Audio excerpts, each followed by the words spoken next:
जय श्री कृष्ण। राधे राधे।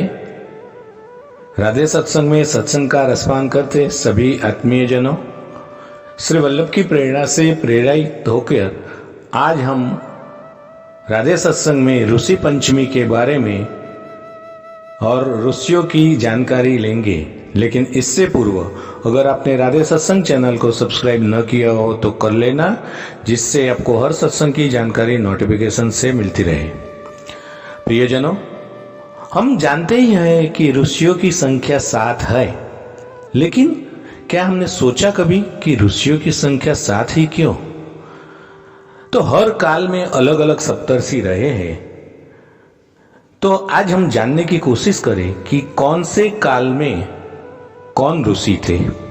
आकाश में 7 तारों का एक मंडल नजर आता है, उन्हें सप्तर्षियों का मंडल कहा जाता है।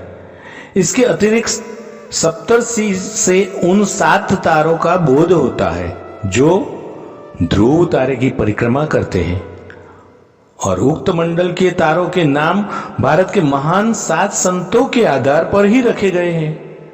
वेदों में ये उक्त मंडल की स्थिति, गति, दूरी और विस्तार की विस्तृत चर्चा की गई है। हम जाने कि ऋषियों की संख्या 7 ही क्यों? तो सप्त ब्रह्मर्षि देवर्षि महर्षि परमहर्षयः खंडर्षिश्च श्रुतर्षिश्च राजर्षिश्च क्रमावश।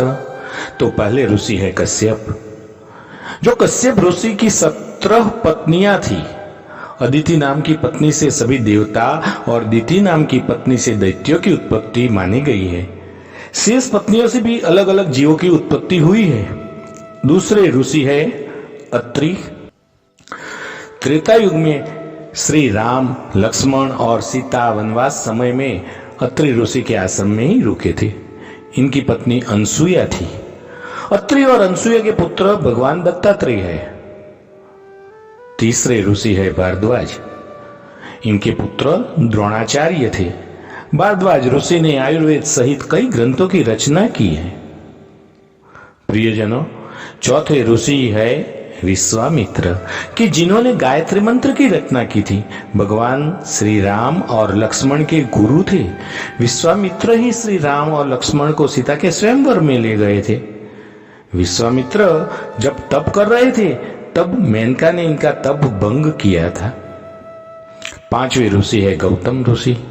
अहिल्या गौतम ऋषि की पत्नी थी। गौतम ऋषि ने ही शाप देकर अहिल्या को पत्थर बना दिया था।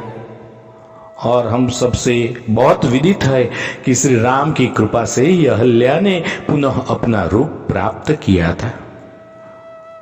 छठे ऋषि है जमदग्नि। जमदग्नि ऋषि और रेणुका के पुत्र है भगवान परशुराम। परशुराम ने पिता की आज्ञा से माता रेणुका का सिर काट दिया था। इससे जमदग्नि प्रसन्न हुए और वर मांगने के लिए कहा था। तब परशुराम ने माता रेणुका का जीवन मांग लिया।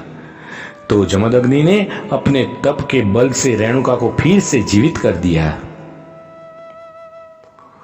सातवें ऋषि है वशिष्ठ, जो त्रेता युग में ऋषि वशिष्ठ राजा दशरथ के चारों पुत्र राम, लक्ष्मण, भरत और शत्रुघ्न के गुरु थे। तो प्रियजनों, इस 7 ऋषि की सप्तर्षि महात्म्य और उनकी जानकारी के साथ आज के राधे सत्संग को श्री वल्लभ के चरणों में समर्पित करके अत्र विराम दें। फिर मिलेंगे राधे सत्संग में नए सत्संग के साथ। जय श्री कृष्ण। राधे राधे।